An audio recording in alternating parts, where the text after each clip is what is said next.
We're going to start by just clearing this space with some Palo Santo, letting it smoke, clear any negativity, any blocked energy.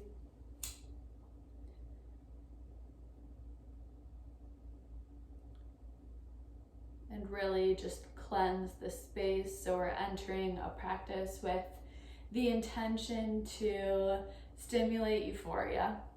I don't know about you, but I could definitely use some euphoria.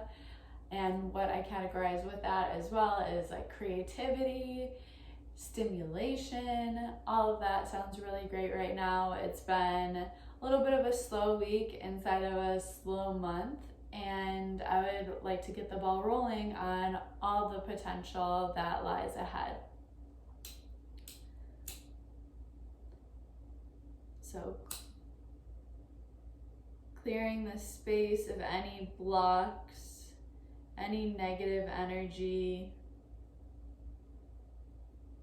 letting the smoke from Palo Santo transmute any blocks that are holding us back, keeping us stagnant, so we can step into a space of intention and create a practice of euphoria.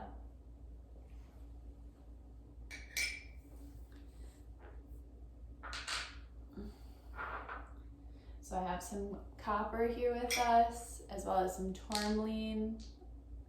And copper really helps to stimulate creativity and energy.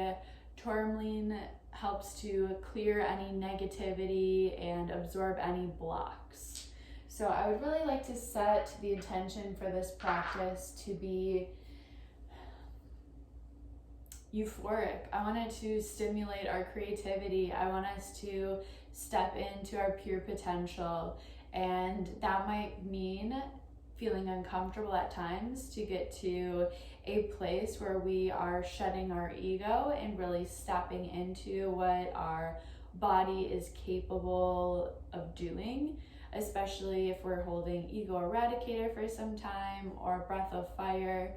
And while we do that, if we could just breathe through those moments of discomfort and envision what pure potential feels like to us.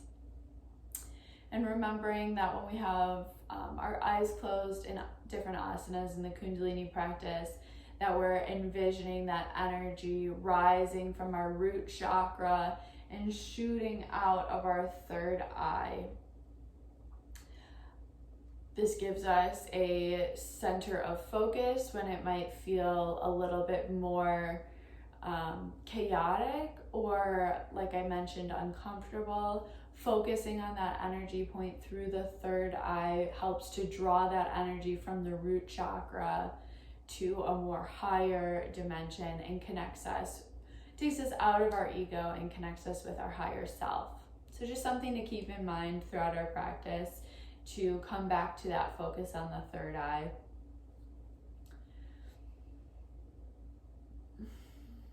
All right, we're going to tune in here with Ang Namo Gurudev Namo, chanting that 3 times. And what this does is calls forth our wisdom within. It connects us to the teacher within all of us and to teachers of the Kundalini lineage.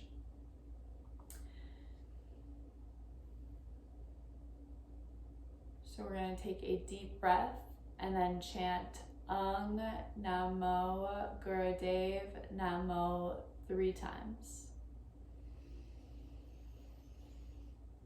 Bringing our hands to heart center and beginning the chant. Ang Namo Gurudev Namo.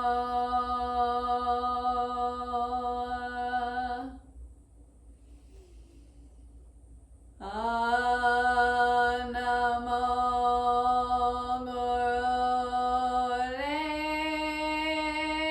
Namo.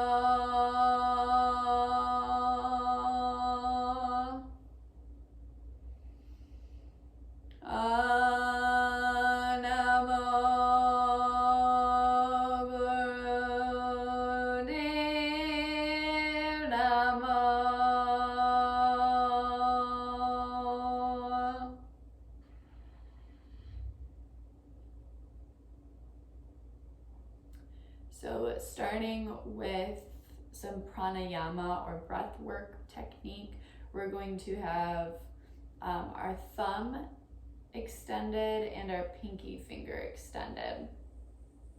And we're going to be alternate nostril breathing. So breathing in through your left nostril, retaining the right nostril with your thumb, bringing that breath in, and then alternating sides, breathing out the right and holding the left nostril closed with your pinky.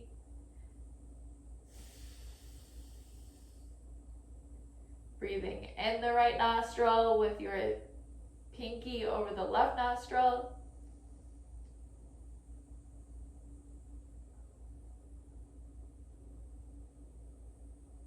And switching that bind, so the thumb closes the right nostril while you breathe out the left nostril.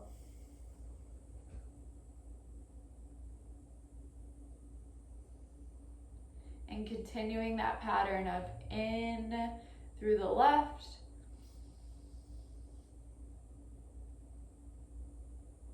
out through the right, in through the right,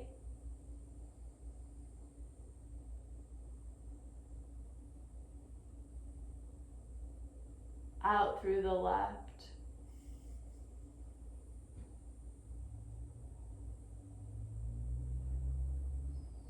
In through the left,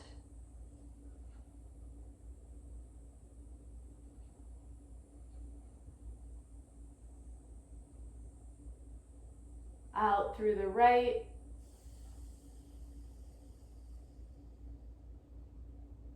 in through the right,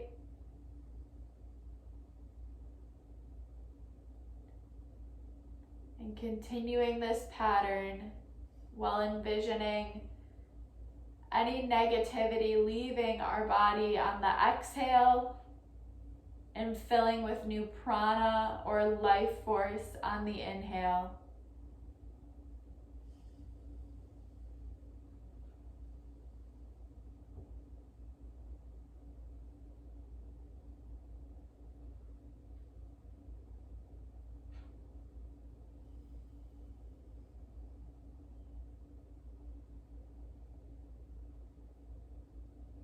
And picturing each breath making a path down the Sushumna or spinal column and wrapping up to the other side and exhaling out any negativity.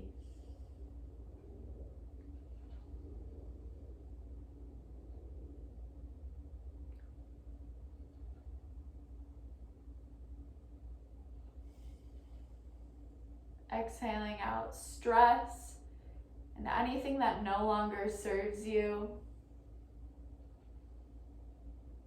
Inhaling strength and optimism.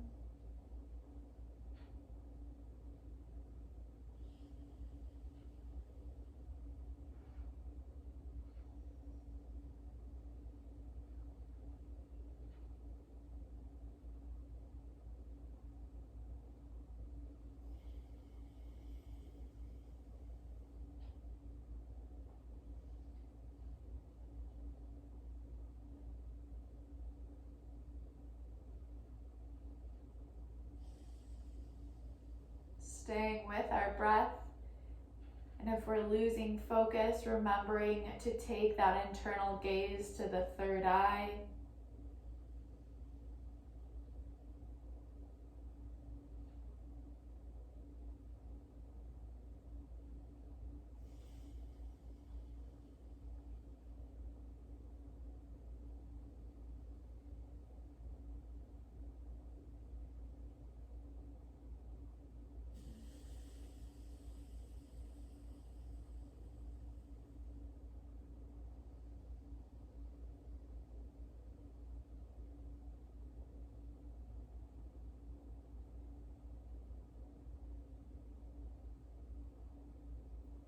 And on your next Inhale, retaining the breath at the top. And noticing that frequency, that energy we just created in our field, in our bodies.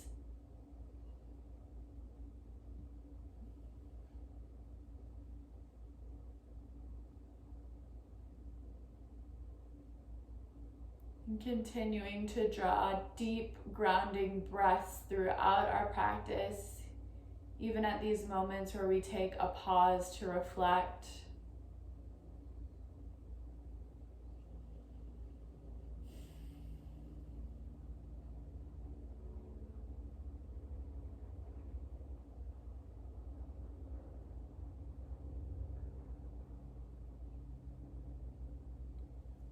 Next, we're going to do Sat Kriya. This is a pose where we will be on our knees. So if you have sensitive knees, just grab a blanket, a pillow, a bolster, or a block, whatever kind of prop you have available with you to make yourself a bit more comfortable. To have some cushion to kneel on. We're going to come to our knees, seated on our heels. You can put your blanket under your knees. If you'd like even more support, you could put a pillow under your heels where you're sitting. We're going to be here for maybe 3 or 4 minutes, so whatever is going to keep you the most comfortable while we're here, you're going to want to set yourself up for success from the start. So getting to a spot where we're comfortable to begin with,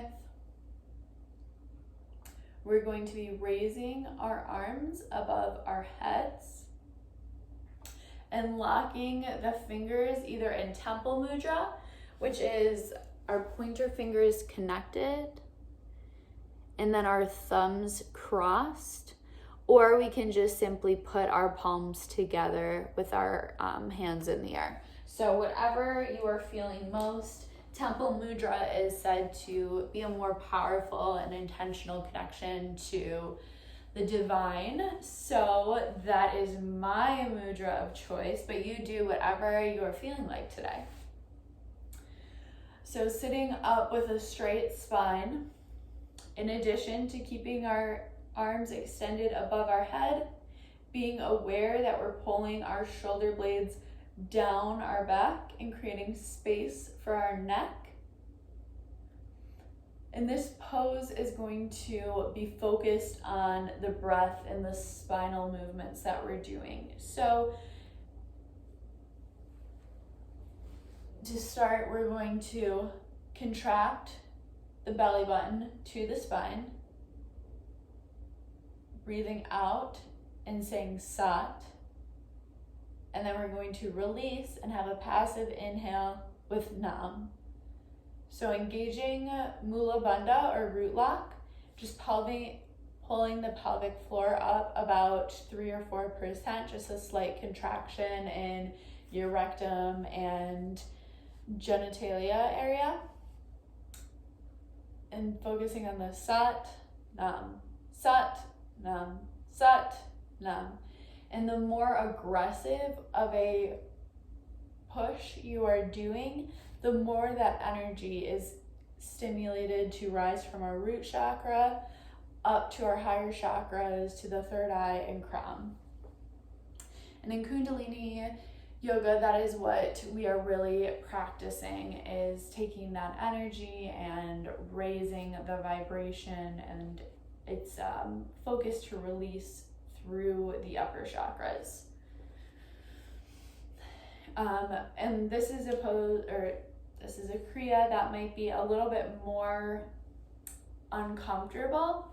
And just remember to keep your focus through the third eye, and know that the discomfort leads to great results at the end when we stop and feel this frequency we just created. It's almost like a natural high. That's really what we're going for in this feeling and theme of stimulation, sensation, and euphoria. So